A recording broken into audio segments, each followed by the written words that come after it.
Hey everyone, and welcome back to Sip and Talk. All right, let's dive in. Today's deep dive is going to be a wild one. Oh, I'm ready to get wild. So you asked us to look into the simulation hypothesis. Yeah. Do we live in a simulation? That's the big question. Huge question. And the sources you sent. I mean, we've got philosophy, scientific theories. Pop culture. A little bit of everything. This is going to be fun. It's going to be a trip for sure. Okay. So where do we even start? let's start with the basics. Right. What even is a simulation? Like, think about video games, right? Yeah, of course. VR, that whole metaverse thing everyone's talking about. Mm-hmm. They're all virtual worlds, but they have boundaries. Right. You hit the edge of the map, game over. Right, exactly. But now, imagine a virtual world so advanced, so huge, so real that you can't even tell it has boundaries. Whoa. That's basically the simulation hypothesis. That's crazy. Our reality could be just a super realistic simulation. Created by someone else? Someone or something way more advanced than us. Right, like a super civilization. Okay, now I'm getting Matrix vibes. Total Matrix vibes. What if we're all just plugged into this giant computer program?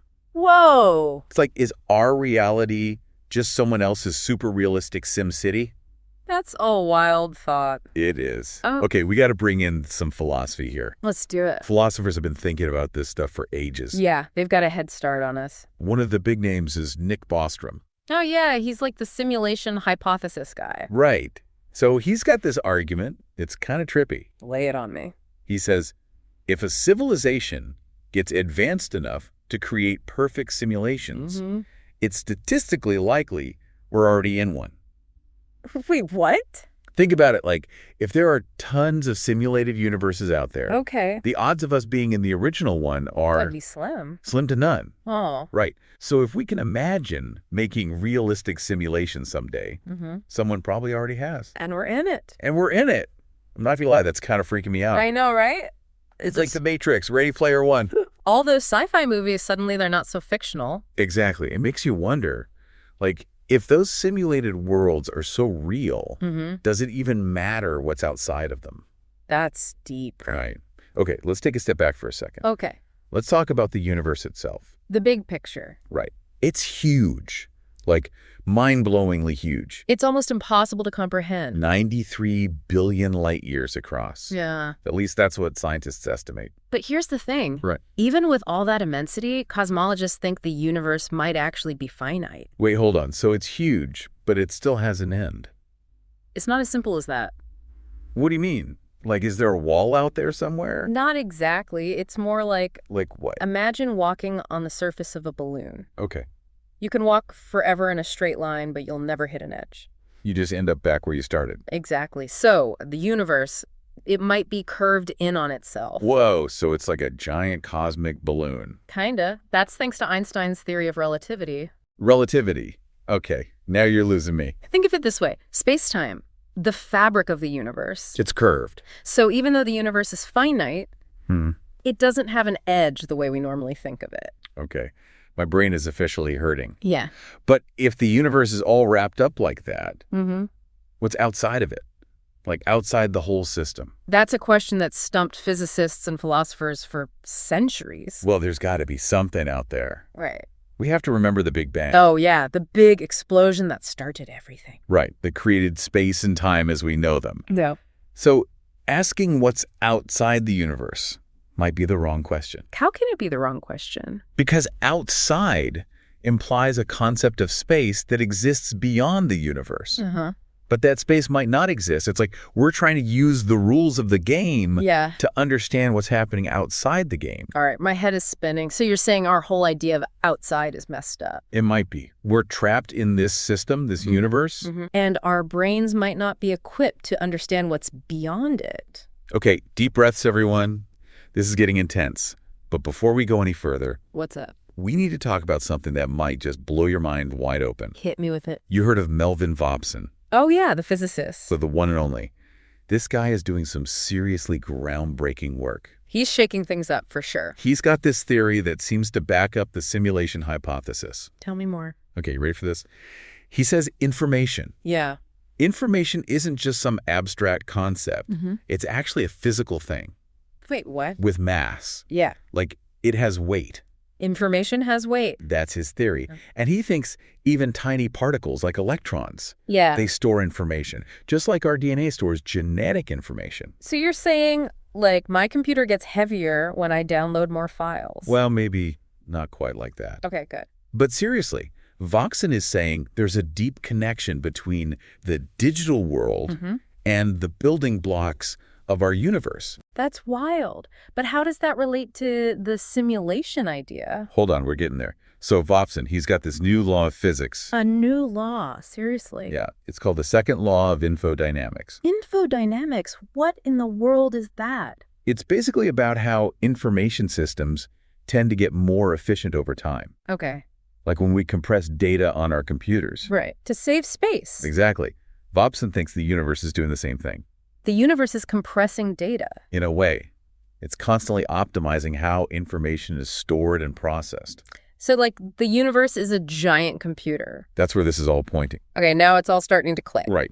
If the universe acts like a giant computer processing information, it makes the idea of it being a simulated system. More plausible. Way more plausible. Whoa, this is heavy stuff. Right. So what's Voxon doing about all this? Just theorizing? Nope. He's actually planning experiments to test his ideas. Really? That's amazing. He's even using crowdfunding to support his research. Good for him. I mean, if he's right. If he's right, it changes everything. This is blowing my mind. I need a minute to process all this. Me too. We need a break to let this all sink in. We'll be back in a flash to keep diving into this mind-blowing topic. I just want to give another shout out to Micky from Mickytolife. His channel is a treasure trove of inspiration, and he's a huge Sip&Talk fan. Absolutely. Make sure to check him out and maybe even share your awesome podcast intro with him once you've created it. All right, we're back and ready to dive even deeper. My brain is still buzzing from that last segment. Information having mass. It's just wild. It's one of those ideas that really makes you question everything you thought you knew. Okay, so let's say, just for fun, that we are living in a simulation. What would that even look like? Would we be like characters in a video game with someone controlling our every move? It's a question that has fascinated philosophers and scientists alike. Some people envision it quite literally like we're lines of code in a giant computer program. So we're basically just puppets. Not necessarily. Others see the simulation idea more as a metaphor, a way to understand the limitations of our perception. Okay, I could see that. Like maybe there's a deeper level of reality that we just can't grasp. Exactly. But here's the thing. If we are in a simulation, wouldn't there be some kind of evidence? Like glitches in the Matrix. I'm picturing Keanu Reeves dodging bullets right now. Laughs. Well, some scientists think certain unexplained phenomena in physics could be hints of a simulated reality. Oh, really? Like what? Have you heard of the double slit experiment? That rings a bell, but refresh my memory. It's a classic experiment in quantum mechanics. It shows how light can act as both a wave and a particle. Okay, that's weird, but I'm following so far. But here's the kicker. Whether light acts like a wave or a particle seems to depend on whether or not someone is observing it. Whoa, are you serious? Like the universe changes its behavior depending on whether we're watching or not. It's one of the biggest mysteries in physics, and it's led some scientists to speculate that it could be a sign of a simulated reality, like we're hitting up against the limits of the program. Okay, that is seriously mind-blowing. So the double slit experiment check. What other clues should we be looking for? Another one that often comes up is the fine-tuning of the universe.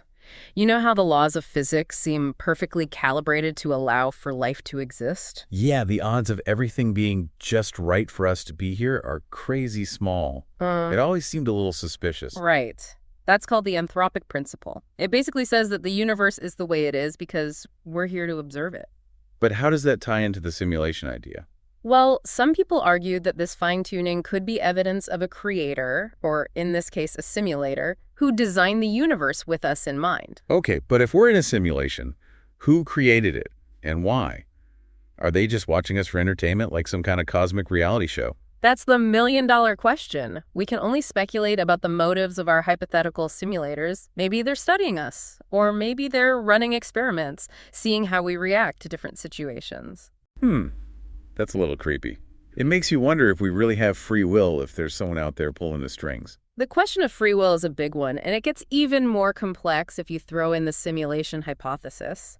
But even if we are in a simulation, it doesn't necessarily mean we're just puppets. True. It's like in a video game, we can still make choices that affect the story. Exactly. We might have agency within the confines of the simulation, and who knows, maybe one day we'll even figure out how to hack the system. Whoa, now you're talking. Breaking out of the simulation, that's some next-level stuff. But it does bring up an interesting point. What are the implications for our future if this whole simulation thing turns out to be true? That's a tough one. It would certainly challenge our understanding of everything. Our place in the universe, the meaning of life, all up for grabs. It would be a total paradigm shift. Yeah. But hey, maybe it would be exciting too. If we're in a simulation, who knows what possibilities are out there? True. We might learn to manipulate the code, bend reality to our will. Or we might just end up crashing the whole system. Laughs. Let's not do that. Yeah. Okay, so we've covered a lot of ground here. Virtual worlds, the multiverse, the idea that information has weight. We even pondered what a simulated reality might look like. And we've explored some potential clues that might suggest we're living in a simulation. But now I'm curious, what does this all mean for us right now? Does believing or not believing in the simulation hypothesis actually change anything about how we live our lives? That's a deeply personal question, and I don't think there's a single right answer. Yeah, I'm starting to think this might be one of those topics that creates more questions than answers. Maybe that's the point. It's about expanding our minds, challenging our assumptions, and embracing the mystery of existence. Yeah, I like that. Even if we can't definitively prove or disprove the simulation hypothesis, just thinking about it can change our perspective. Absolutely. All right, folks, we've taken a deep dive into the simulation hypothesis. And let me tell you, it's been a wild ride. We've explored some mind-blowing possibilities and wrestled with some of the biggest questions about the nature of reality. But before we sign off, I kind of want to bring it back down to earth for a sec. Yeah, good idea. We've been talking about all these crazy concepts. Multiverses, information as a physical thing. Right. On the one hand, it's kind of liberating, right? How so? Like, if reality is just a program, maybe we have more control than we think.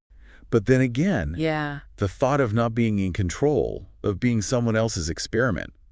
That's a scary thought. It's kind of terrifying. Yeah. So, like, how do we deal with these conflicting feelings? It's all about finding a balance, I think. What do you mean? Whether we're in a simulation or not, we still experience real things. Like what? Joy, love, connection, creativity. Those things matter, simulation or not. Yeah, you're right. It's not about figuring out the true nature of reality. It's about making the most of the reality we have. Living our best lives, simulated or not.